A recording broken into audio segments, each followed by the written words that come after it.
Bueno, en este momento estamos en conexión con el señor Richard Maok Riaño, más conocido como Hacker Fiscalía, una persona que se ha dedicado a realizar unas investigaciones y a publicarlas por medio de las redes sociales, desde el exilio, del país de Canadá, donde reside actualmente, pues publica estas investigaciones en su sitio web y en su página de YouTube para todas las personas interesadas en escándalos, sobre todo de corrupción aquí en Colombia. El señor Hacker Fiscalía, como es más conocido en redes, en este momento se contactó con el tercer canal por una denuncia que realizó sobre vínculos del paramilitarismo en el proyecto Hidroituango, en el máximo proyecto de infraestructura que ha tenido Colombia y que por supuesto ha sido permeado por la corrupción y por las irregularidades en su proceso. Antes de ir con esta denuncia que nos tiene para el día de hoy, queremos saludarlo, agradecerle por estar aquí con nosotros y que pues a las personas que de pronto no conocen de su trabajo y no conocen de casualidad quién es usted, darles una pequeña presentación, contarles un poco también de por qué usted está en condición de exilio, por qué hace estas investigaciones y por supuesto volverle a agradecer por estar acá. Julián, mucho gusto. De verdad, muchas gracias por esta oportunidad. Bueno, les cuento, yo llegué aquí a Canadá hace ya 19 años y pues llegué básicamente exiliado por ese narcoestado que nos encontramos en la Unidad Nacional de Derechos Humanos y en general en la Fiscalía General de la Nación del 2002. Por ese narcoestado, muchas personas tuvieron que exiliarse, muchos funcionarios del CTI de la Fiscalía, muchos fiscales, investigadores tuvieron que venir a Canadá, tanto a Montreal, a Alberta, a Vancouver, a todos los lugares de Canadá porque realmente no se podía en ese momento hacer justicia en Colombia. Esta administración de justicia se vio opacada por ese narcoestado que vimos a la entrada de Álvaro Uribe Vélez como presidente. Entonces, por esa razón tuve que exiliarme, ya que pues, en ese momento yo fui el que descubrió la infiltración paramilitar en Colombia, básicamente esas conexiones que existió entre los grupos paramilitares y la Fiscalía, la Policía, el Ejército, el DAS, el IMPEC, la Corte Suprema de Justicia y el Congreso. Por todas esas razones, entonces, hubo una orden de asesinato en mi contra, sabiendo que había una orden judicial para hacer ese tipo de investigaciones dentro de la fiscalía. Pero el fiscal general Luis Camilo Sorizaza no atendió a esa orden judicial y quiso violarla. Y por esa razón, entonces, pues se ordenó un allanamiento a mi casa, chuzadas telefónicas a mis teléfonos, un allanamiento a mi casa y a la de mis padres también, un proceso judicial falso donde se ve el abuso judicial, hasta tal punto que la Corte Suprema de Justicia decide condenarme por el hecho de que simplemente presenté denuncia ante la Comisión de Acusaciones, ya que estaban asesinando a fiscales e investigadores por el hecho mismo de la infiltración paramilitar en el Estado y en la Fiscalía. Entonces, por esta razón, pues me condenaron. Ya esta condena ya pasó, o sea, ya, digamos, se hizo, ya pagué 1 millón de pesos por esta, digamos, como la fianza, digámoslo así, y era un delito escarcelable, entonces ya todo quedó subsanado en el año 2010. Sin embargo, pues ha habido mucha polémica por el caso de la infiltración paramilitar, porque como todos saben, realmente nunca se investigó. Una parte se investigó que fue la que expuso Gustavo Petro en los debates de control político, y de ahí en adelante pues, hemos seguido investigando después de que aparecieron en las redes sociales, bueno, de que aparecieron las redes sociales obviamente, y también las aplicaciones de mensajería instantánea como Signal, Telegram y Line. Las personas se fueron conectando más. De allí entonces comencé a tener más seguidores, más investigadores que querían conectarse conmigo para seguir investigando y también fuentes. Entonces, basado en eso, se han investigado se han hecho investigaciones que han, digamos, básicamente cambiado ese accionar de la corrupción en Colombia. Específicamente, por ejemplo, cuando le descubrimos a Iván Duque, que realmente él estaba haciendo los programas de televisión a las 6 de la tarde, en donde ese contrato costaba más de 4.000 millones de pesos. Nosotros encontramos que había un ilícito allí, se publicó y se expuso esto. Y luego entonces pues, le hicimos tumbar ese programa a Iván Duque y lo mismo al fiscal general de la Nación, Francisco Barbosa. Él había presupuestado 3.500 millones de pesos, perdón, 2.500 millones de pesos para el mantenimiento de la avioneta de la fiscalía, cuando en realidad solo costaba 400 millones. Entonces, ese tipo, digamos, de corrupción es lo que se está exponiendo. Y hoy, pues, en el tema de Hidroituango, en donde pues ya les voy a contar específicamente cómo sucedió todo esto. Pero realmente es preocupante, digamos, que desde el año 2002, cuando se inició todo este tema de la infiltración paramilitar, pues vemos que esa infiltración ha continuado y hoy Colombia sigue como un estado fallido, peor del que nosotros encontramos en el año 2002. Claro que sí, señor Richard, para todas las personas que no conocían, el señor Richard Maog Riaño, más conocido como Hacker Fiscalía. Ahí pues contó a grandes rasgos su trayectoria hasta el momento y por qué pues se da la tarea de publicar estas investigaciones. Bueno, señor Richard, Hidroituango es un tema que ha tocado el corazón, pues no solo de muchas personas en el país, sino también el bolsillo, porque es un proyecto de infraestructura que le ha costado mucho al erario público y por supuesto a los colombianos. Muchos ha hablado, muchos ha salido, los vínculos de pues, las irregularidades que tomaron, pero ¿qué concretamente fue lo que usted encontró y qué personajes vincula esto en el proyecto de infraestructura más grande que ha tenido Colombia? Ok. Pues básicamente, a grandes rasgos, si miramos todo esto, como dicen en Canadá, in a nutshell, o sea, todo lo que quepa en una nuez una pequeña nuez, así de pequeñito. Básicamente, en resumen, lo que es que hay un contrato que es celebrado básicamente entre dos personas, entre Ricardo López Lombana, que es el gerente, en este caso, del consorcio privado Pescadero Uno, y el narco paramilitar Francisco Antonio Angulo Osorio. Entonces, básicamente existe un contrato entre ellos dos. Eh, Nosotros encontramos el contrato, está ya público en mi página de internet de hackerfiscalía.com está como Narco Fajardo, así lo coloqué para tener en cuenta el narcotraficante, o sea, como referirse al narcotráfico y a Fajardo, a Sergio Fajardo. Entonces lo resumí como Narco Fajardo. Entonces, allí básicamente lo que vemos es un contrato entre Ricardo López Lombana, que trabaja para la Sociedad Eléctrica de Hidroituango, y él está conectado con Francisco Antonio Angulo Osorio, que es un narco paramilitar. Entonces, ¿qué es lo ilegal allí? Que basado en ese contrato, pues vemos que la Sociedad Hidroeléctrica de Hidroituango está contratando a en este caso, el narcoparamilitar Francisco Antonio Angulo Osorio. Pero ¿por qué es importante, digamos que se visualice esto? Porque es que Francisco Antonio Angulo Osorio eh, fue responsable de la masacre del Aro, fue uno de los responsables de la masacre del Aro, de la Granja y el homicidio de Jesús María Valle. Y todo esto estuvo relacionado en el proceso 34986. Y allí aparece como financiador del paramilitarismo en Ituango. Entonces lo que vemos es que en el pasado asesinaron a los habitantes de ese sector de Ituango, luego le robaron las tierras y después de robar las tierras entonces, pues bueno, se crea la represa y después de eso entonces lo que hacen es hacer negocio dentro de esos predios que previamente les habían robado. Entonces es algo que debe denunciarse. Entonces, desde el punto de vista de cómo está, digamos, vinculado todo eso, la Sociedad Hidroeléctrica Hidroituango está conformada por la EPM, por un lado, y por la Gobernación de Antioquia, por otro lado, donde Sergio Fajardo fue gobernador en el año 2012. Entonces, allí como sociedad se destinó cierta cantidad de dinero, que son 258.200 millones de pesos. Entonces, con esta cantidad de dinero se hizo un acuerdo con Ricardo López Lombana, en este caso entre Luis Guillermo Gómez Arteortúa, que es el gerente de esta sociedad hidroeléctrica de Ituango, que son obviamente dineros públicos, ya les dije, de la EPM, de las empresas públicas de Medellín y de la gobernación de Antioquia. Entonces, esos 258.200 millones de pesos se destinaron para el desarrollo de las obras viales para Hidroituango. Y allí, dentro de ese desarrollo de las obras viales, también se suministró, por el desarrollo de esas obras viales, se generaron desechos, en este caso escombros. Y para manejar esos escombros, se tenía que contratar a alguien para que se dedicara, digamos, a recolectar esos escombros. Y allí fue donde se nombró a Angulo, a Francisco Antonio Angulo Osorio.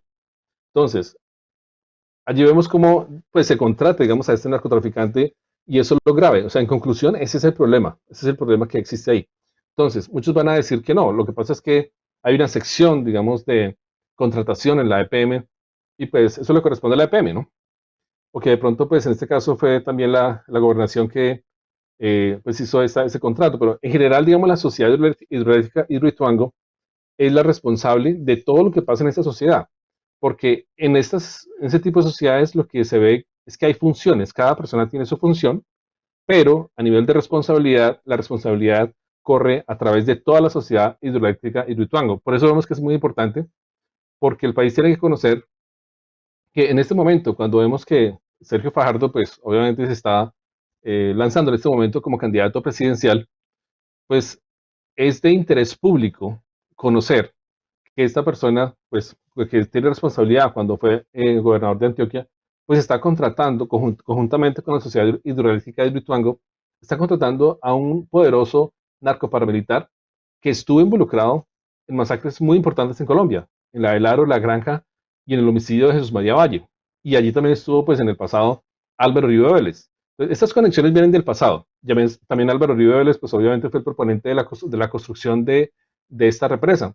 Entonces vemos esas conexiones que vienen del pasado y cómo al año, o sea, al presente año y en el proceso de desarrollo de esta represa, pues se ve que hay conexión nuevamente con el narcotráfico a través de Francisco Antonio Angulo Osorio. Este narcotraficante hoy ya está pues condenado a 30 años de prisión, pero lo que vemos es que el narcotraficante está condenado, pero el resto de personas no. O sea, aquí tiene que haber una investigación por la misma responsabilidad de la Sociedad Hidroeléctrica de Hidroituango, que tiene responsabilidad en estos hechos. Si miramos exactamente qué pasó, o sea, cuál fue un caso drástico y que está relacionado con el ANLA, o sea, con la agencia ambiental, porque, por ejemplo, para poder manipular desechos, en este caso los escombros de esa construcción, de esas vías alrededor pues, de Hidroituango, se necesitaba obviamente proteger las plantas, se necesitaba proteger el medio ambiente, las personas, y por eso se creó un túnel y se destinaron, digamos, tres depósitos para poder ubicar todos esos escombros.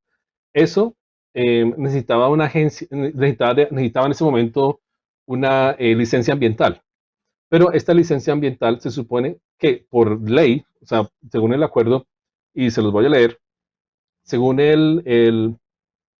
cuando dice acá, aquí dice que es bien importante en cuanto a la licencia ambiental otorgada al proyecto máximo, cuando el numeral 9.4.2.3 del plan de manejo ambiental vigente para el proyecto establece como meta disponer adecuadamente el 100% del material sobrante de la excavación, lo cual implica que la empresa hidroeléctrica Ituango S.A., empresas de servicios públicos, es responsable de la adecuada disposición de todos los residuos generados por actividades de excavación, lo cual implica que su disposición únicamente puede realizarse en los sitios previamente autorizados para tal fin.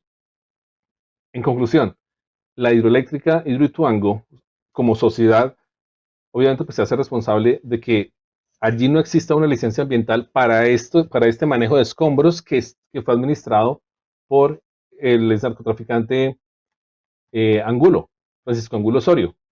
Entonces, en el contrato, pues obviamente se le da la responsabilidad, o sea, Lombana, en este caso hablamos de Ricardo López Lombana, le da la responsabilidad pues a Angulo para que se encargue de expedir esa licencia, lo cual pues obviamente es ilegal porque en este caso a Angulo no le corresponde tener licencia en este caso, sino es la responsabilidad de la sociedad de hidroeléctrica y Hidroituango, donde está pues donde estaba como gobernador Sergio Fajardo. Entonces Señor allí Richard, vemos, digamos, le sí, iba a señor, hacer precisamente esa pregunta. Digamos, en sí, las cientos de acusaciones o en las múltiples acusaciones que le han hecho a Sergio Fajardo sobre pues claro, la mala gerencia, la mala administración que pudo haber hecho sobre el proyecto cuando era gobernador. Una de ellas es la excusa que él antepone, es que nunca se le avisaron de las cuestiones, que nunca fue enterado de esas decisiones que se tomaron. Por ejemplo, que claro, se le diera un contrato como este a este señor narcotraficante. Pero pues vemos que sí, usted en su denuncia, usted en su página web y en su video en YouTube pone ciertos documentos donde se le dice al gerente de PM, al gerente de Hidroituango, a la dirección de Colantioquia, a miles de exactamente. funcionarios que vieron haber alertado a Sergio Fajardo porque era pues el que estaba al mando, al gobernador. Es Claro. posible que Fajardo, pues si esto llega ante la fiscalía o ante las autoridades competentes, que pueda decir el mismo argumento de que no estaba enterado de esto. No, claro que no. Es que él, como el gobernador de Antioquia, tiene una responsabilidad. Y aquí el tema es responsabilidad más que función, porque cada uno en la hidroeléctrica tiene una función, pero como responsabilidad es única. Les pongo un ejemplo claro. Supongamos, supongamos que se trata de una sociedad narcotraficante, solo por poner un ejemplo, ¿no? O sea, real, en donde básicamente la sociedad se dedica a crear cocaína, ¿no? O sea, a producir cocaína. Entonces, uno es el encargado de las canecas de los químicos, otro es el encargado del envío de los químicos, otro es el encargado de colocar la pasta de coca, por ejemplo. Y pues cada uno tiene una función, pero si la fiscalía llega allá y ve que hay un laboratorio de producción de cocaína, la responsabilidad es de todos los que estaban en ese laboratorio, ¿sí? Entonces, ahí hablamos de responsabilidad. Entonces, en el caso de Hidroituango es lo mismo. Aquí hay responsabilidades, o sea, cada uno tiene funciones, pero la responsabilidad de lo que pasó con el caso, pues, de Angulo, pues recae sobre todos. Ahora, el tema, digamos, de que si no supo, que no le dijeron, no. Aquí, por ejemplo, estuvo notificado Luis Javier Vélez Duque, que es el gerente de EPM Ituango, nada más y nada menos el gerente, no era una secretaria, un asistente, no. Fue notificado el gerente, ahí están los oficios. Estuvo también notificado John Alberto Maya Salazar, que es el gerente de Hidroituango, nada más y nada menos. También fue notificado Alejandro González Valencia, que es el director de Cor Antioquia, y también Liliana Andrea López Noreña, la directora territorial de Tajamíes. Y todo esto, obviamente, en el anexo 1 con copia de los contratos suscritos entre representantes legales del Consorcio Pescadero 1 y los propietarios de los predios donde se llevaron a cabo los llenos con material procedentes de excavaciones. O sea, en este caso se refiere entre Lombana y Angulo.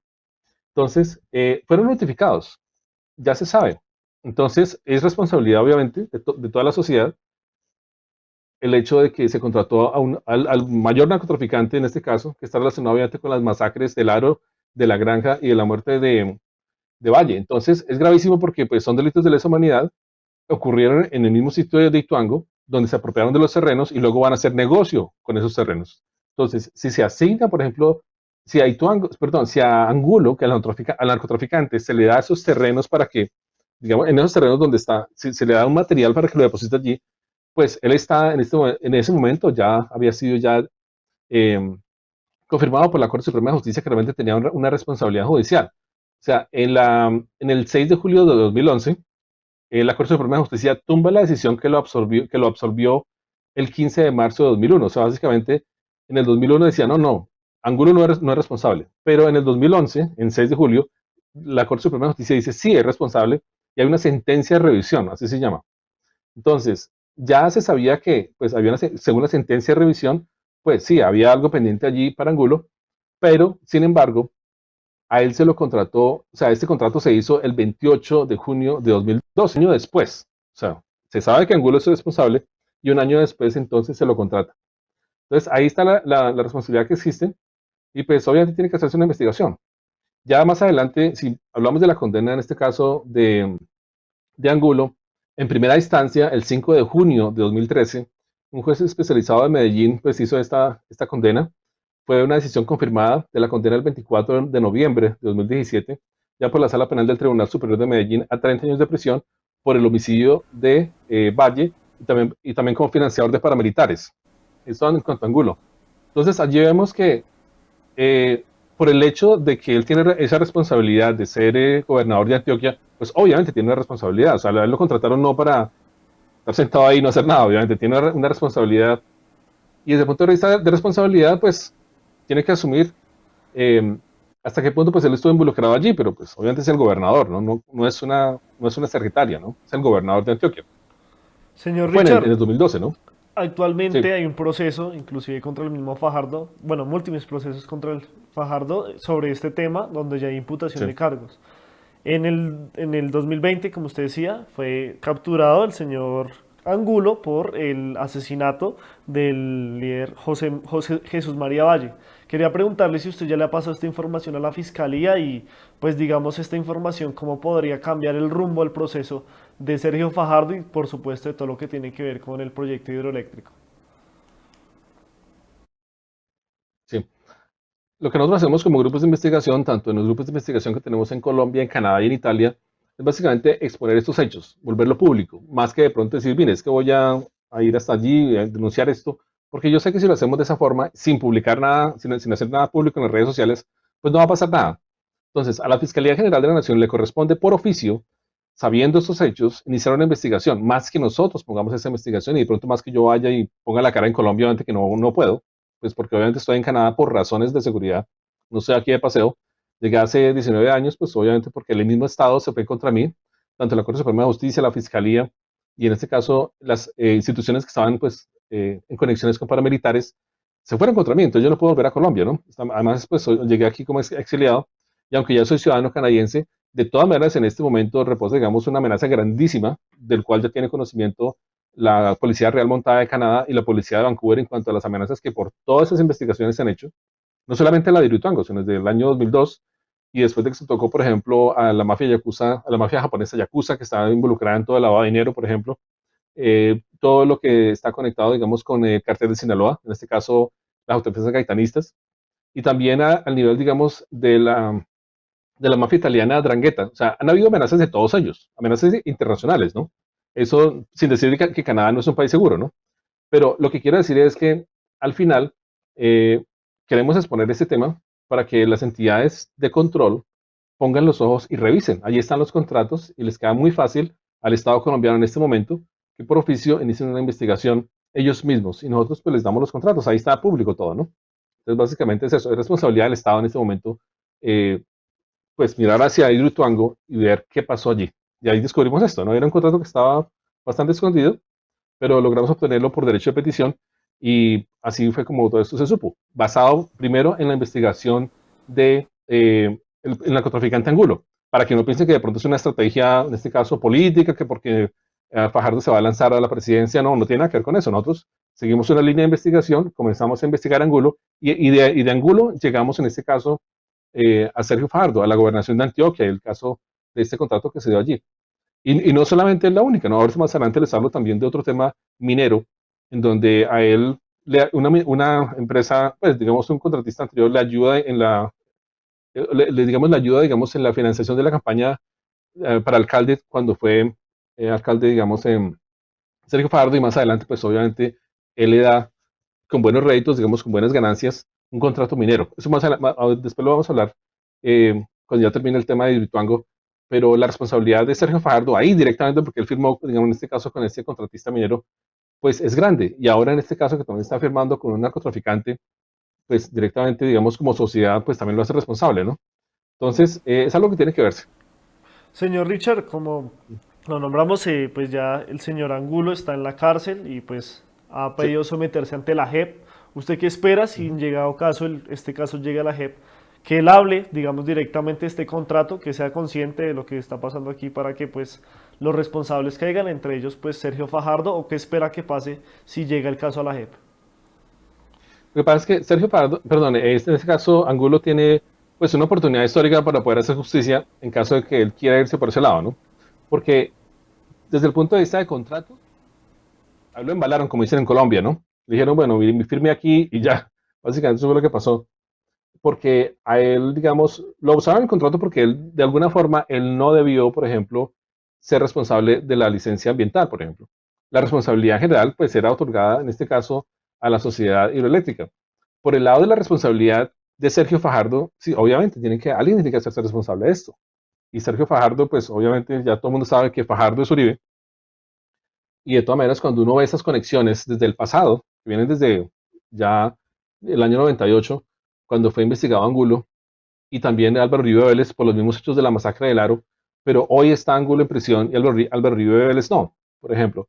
Ahora, todo relacionado ahora con Fajardo, que quiere ser presidente, y los mismos negocios, ¿no? O sea, son los mismos con las mismas. Desde el pasado, juntos responsables de las masacres, llegan ahora, están juntos pues también en Hidroituango, me refiero a Uribe, pero en este caso a Angulo, y pues a Fajardo, que también aparece como presidente allí, que se supone pues que si queda presidente sería pues una ficha más del uribismo, eso ya todo el mundo lo sabe.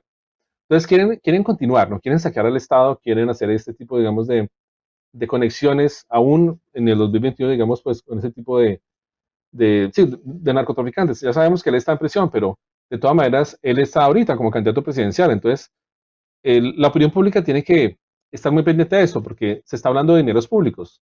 Y a toda Colombia le interesa porque todos los dineros de esos impuestos que están pagando los colombianos, pues es lo que está pagando ahorita Hidroituango. Entonces, es un tema de interés público, básicamente, y sobre todo de seguridad nacional, porque estamos hablando de la intromisión de narcotraficantes y paramilitares dentro de los contratos públicos. Entonces, es gravísimo eso. Señor Richard, lamentablemente pues hemos llegado al límite del tiempo de la entrevista, pero pues seguiremos muy pendientes de esta denuncia, otras denuncias que tenga y pues quisiera agradecerle para finalizar por estar aquí con nosotros y si quiere pues dar detalles últimos de esta investigación y por supuesto si quiere pues hablarnos de otra que esté en curso o alguna que esté en fase de publicación. Ujú. Sí, listo. Hablamos entonces de la otra sobre la parte minera. ¿Quiere? Listo, Sí, entonces a la claro. parte minera podemos decir, sí, entonces, en el caso del contrato, en la parte minera, Fajardo consiguió otro millonario contrato minero a Coninsa, que es la financiadora de su campaña.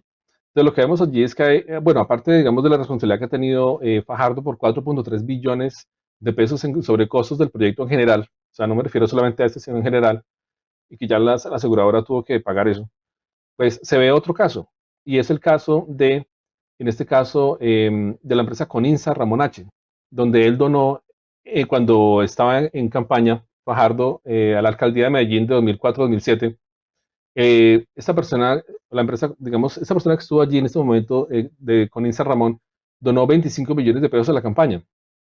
Y ahí están las evidencias. Y luego, más adelante, también dona, en este caso aparece, um, aparece que también donó Juan Guillermo Londoño Posada, que aparece como presidente, en este caso de esta Coninsa Ramón SH, esa empresa, digamos, minera.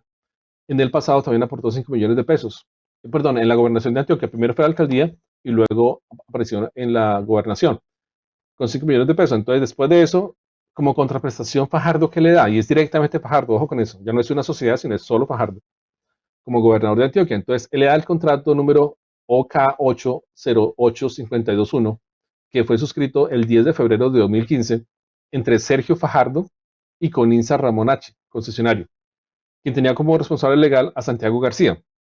Entonces, lo curioso de esto, y que toca poner la lupa aquí, es que este contrato llama mucho la atención porque fue muy beneficioso para el concesionario, o sea, es decir, para Coninsa Ramón H.